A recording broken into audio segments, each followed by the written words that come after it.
Kembali lagi di Cerita Cinta Channel. Jangan lupa like, comment, and subscribe ya. Terima kasih. Ella panggil seseorang saat dirinya hendak masuk ke dalam kelas. Siapa ya? Tanya Ella mengerutkan dahinya, menelisik dari atas hingga bawah untuk mengenali orang tersebut. Ih, kamu ucapnya sambil bersedekap tangan di dada serta menyibakkan rambutnya ke belakang. Jenny, ucapnya mengulurkan tangan untuk berkenalan dengan Ella. Ella sangat terkejut hingga membuat mulutnya langsung ternganga lebar. Bagaimana bisa sahabatnya berada di sekolahnya dan memakai seragam? Wait, Ella kembali mengerutkan dahinya. Otaknya sedang bekerja dengan ekstra. Bagaimana bisa ia di sini dan berpenampilan sepertinya? Batin Ella. Sudahlah, jangan dipikirin. Yang penting gue bisa sekolah di sini sama elo kan? Iya, tapi kan umur kita itu urusan bos. Sudahlah, terima beres saja. Gue di sini ditugasin buat jaga lo. Lagian lo tahu juga dari dulu gue pengen ngerasain sekolah SMA. Ya gue nggak nolak lah. Mana sekolahannya elit begini lagi. Gila, lo beruntung banget lah. Ucapnya panjang lebar. Tapi aku masih bingung. Ella menggaruk tengkuknya yang tidak gatal. Sungguh ia tidak menyangka mengapa bisa Janu sekolah dan satu kelas dengannya. Umurnya dan Janu berselisih 3 atau 4 tahun dan seharusnya Janu itu kakak kelasnya dan juga sudah kuliah dong. Lalu mengapa bisa dia seangkatan dengannya? Dan satu lagi yang membuat Ella bingung, mengapa Janu bisa menjadi Jenny?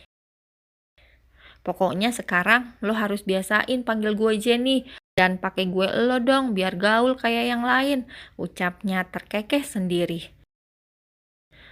Entahlah, kepalaku pusing. Sudahlah, ayo masuk kalau memang kamu satu kelas denganku. Ella segera menarik tangan Janu atau Jenny masuk ke dalam kelas dan duduk di sampingnya. Hari-hari Ella di sekolah kini semakin menyenangkan dan ia tidak pernah merasa kesepian lagi. Begitupun dengan Jenny yang sangat menikmati perannya. Ia memang ditugaskan oleh Steve untuk menjaga Ella karena Steve tahu bahwa mereka dekat dan bersahabat dan Steve juga percaya ia bisa melihat arti tatapan Janu setiap kali menatap Ella. Bukan tatapan penuh damba, melainkan tatapan sayang persaudaraan. Ya, Janu sendiri juga mengatakan bahwa ia menyayangi Ella seperti adiknya sendiri. Kalau Janu tidak menyayangi Ella, mana mau ia bersusah payah menjaga toko di saat penghasilannya bekerja di klub jauh lebih besar. Itu ia lakukan karena merasa kasihan pada Ella dan ingin terus berada di dekat Ella. Dan saat Steve memberikan penawaran itu, dengan cepat Janu menyetujuinya. Juga Janu meminta agar ia bisa menjadi seorang wanita. Impiannya memang ia ingin menjadi seorang wanita. Makanya ia bekerja keras selama ini agar dirinya bisa terbang ke luar negeri dan mengganti alat vitalnya. Itulah impian seorang Janu. Dengan senang hati, Steve mengabulkan permintaan Janu. Ia segera menyuruh John agar membuat data baru tentang Janu yang bermetamorfosis menjadi Jenny. Oh ya, bagaimana keadaan bapakku, Jan? Jen, ucap Ella keceplosan selalu memanggil Janu dengan nama asli. Baik, dan bahkan aku lihat kemarin dia sudah mulai bisa berbicara sedikit. Kamu serius, Jen? Tidak membohongiku. Bapak, mata Ella berkaca-kaca mendapatkan kabar bahagia dari sahabatnya tentang orang tuanya. Tentu saja, dan sepertinya ibu kamu benar-benar tulus ngerawat bapak kamu. Makanya beliau semakin membaik, ujarnya tersenyum. Ia ikut senang saat melihat Ella senang. Iya, tapi sepertinya kamu harus pulang deh, imbuhnya dengan raut wajah sedih bercampur bingung. Kenapa? Tanya Ella penasaran karena kini raut wajah Janu berubah tidak seceria tadi. Sepulang sekolah, Ella langsung kembali ke rumah. Rencananya ingin belajar kelompok gagal lantaran Steve tidak mengizinkannya. Di sekolah, Ella dilarang berdekatan dengan laki-laki, dan karena dalam kelompok belajar Ella ada anak laki-laki selain Janu, maka Steve melarangnya. Dengan perasaan kesal bercampur marah, Ella pun langsung masuk ke dalam rumah sambil membanting pintu mobil. Steve tidak marah, ia hanya menghela nafasnya panjang. Memang semakin ke sini dirinya sudah berubah menjadi lebih sabar, namun hanya kepada Ella, bukan yang lain. Wow, sudah semakin melunjak ya si gadis kampung. Celetuk seorang wanita yang sedang duduk santai di sofa sambil menyesap minumannya. Ella menghentikan langkahnya, matanya teralih menatap wanita tersebut. Dek, Jasmine, gumamnya pelan. Why? Jasmine pun beranjak dari duduknya dan menghampiri Ella. Tanpa basa-basi lagi, ia langsung menjambak rambut Ella karena sudah merasa sangat geram terhadapnya. Au, sakit! Lirih Ella menggigit bibir bawahnya. Ia tidak mau suaranya terdengar oleh Steve yang masih berada di luar. Entah sedang apa dia betah di dalam mobil. Lo tahu, gara-gara lo, gue diusir dari rumah gue sendiri. Dan lo tahu, sekarang kakak gue sendiri benci sama gue. Emang dasar jalan kecil lo ya. Lo apain kakak gue? Bisa sampai tergila-gila sama lo, hah? Sakit Jasmine, tolong lepasin. Pinta Ella memohon, namun Jasmine tak menghiraukannya sama sekali. Gue benci sama lo, gue benci, seru Jasmine yang langsung mendorong tubuh Ella hingga membuatnya terpentuk meja hingga berakhir di lantai. Jasmine, bentak Steve tiba-tiba membuat Jasmine sangat terkejut. Bagaimana bisa Steve berada di rumah dan astaga, ia melakukan kesalahan besar, batin Jasmine. Sudah kuperingatkan padamu, jangan mengganggunya, seru Steve yang langsung menarik rambut Jasmine dan bergantian menghempaskannya ke lantai. Kakak, jerit Jasmine tak menyangka bahwa kakaknya bisa memperlakukannya begitu. Sudah kukatakan, jangan menguji kesabaranku, dan sudah kuperingatkan, pergi dari sini, mengapa kau datang lagi? Apa kau mau mengantarkan nyawamu padaku, Ucap Steve dingin dengan tatapan yang begitu tajam. Glek. Jasmine menelan salivannya dengan begitu sulit saat dia menatap mata kakaknya. Yah, ini adalah kali pertama Jasmine melihat tatapan mata Steve yang begitu menyeramkan.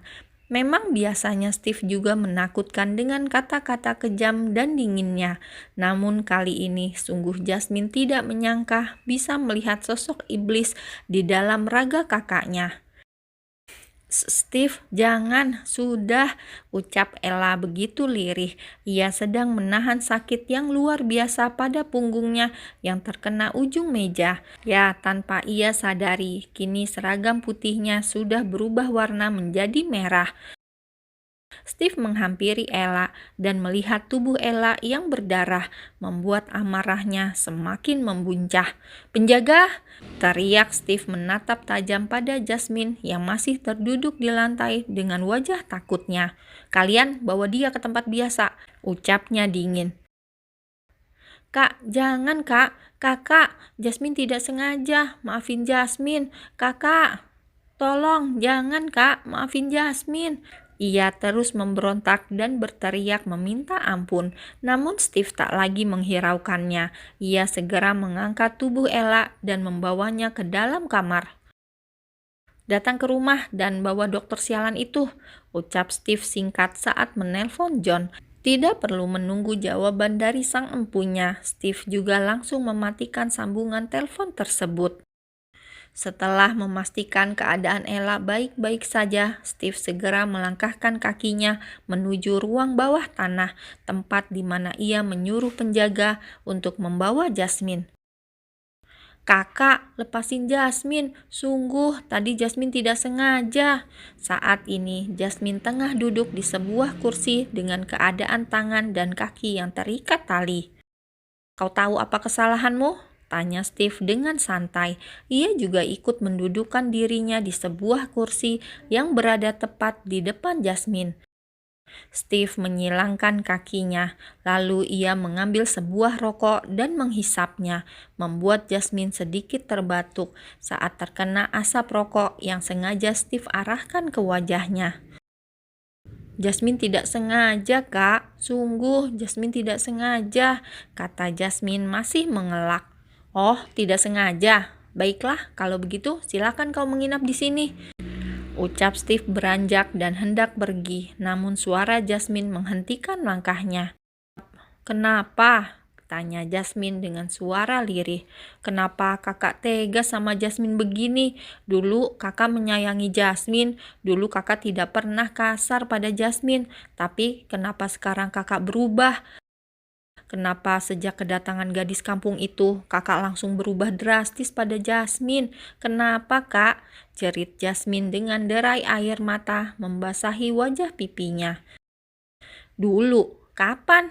Yakin? Tanya Steve dengan senyum tipis di wajahnya yang terkesan menyeramkan. Jasmine, Steve melangkahkan kakinya mendekati kursi Jasmine. Seharusnya saat aku menyuruhmu pergi, kamu pergi. Karena aku masih berbaik hati memaafkan kalian. Tapi kenapa kamu malah datang lagi dan menyiramkan bensin kembali di kobaran api yang sudah hampir padam itu? Apa maksud kakak? Tanya Jasmine semakin ketakutan. Di mana Mawar saat itu? Siapa yang meninggalkannya? Dan kenapa dia bisa ada di sana? Katakan, tanya Steve masih dengan nada lembut namun dingin. Kak Mawar, Jasmine tidak tahu. Jasmine, pekiknya saat ia merasa bahwa pipinya tergores sesuatu benda tajam. Bukankah kau sengaja juga? Kau tahu jelas bagaimana aku dan dia. Kau tak ingin aku bersamanya karena kau menyukaiku. Jasmine, apa kau benar menyukai kakakmu sendiri? Tidak, aku. Lalu kenapa kau membunuhnya? Bentak Steve yang langsung membanting kursi Jasmine hingga membuatnya ikut tersungkur ke lantai. Bukan aku yang membunuhnya, kata Jasmine ikut menjerit dan menangis. Aku tidak mencintai kakak, aku juga sangat kehilangan Kak Mawar. Aku juga ingin dia yang bersama kakak dulu.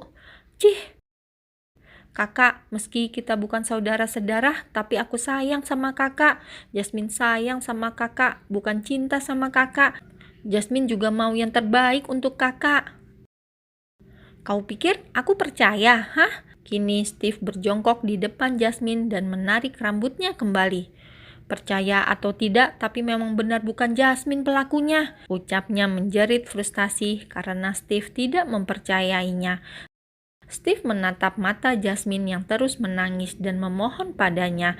Ia bisa melihat tatapan itu memang tatapan tulus dan jujur, namun entah mengapa masih sulit bagi Steve untuk mempercayainya. Ia berpikir bahwa Jasmine mencintainya dan akan menyingkirkan setiap gadis yang berada di dekatnya. Ia takut bila sampai Ella akan bernasib sama dengan Mawar. Ya, Mawar adalah kekasih Steve. Mereka sudah bersama sejak mereka SMP. Hingga saat tragedi itu terjadi, ia begitu syok dan membenci dirinya yang tidak bisa menjaganya.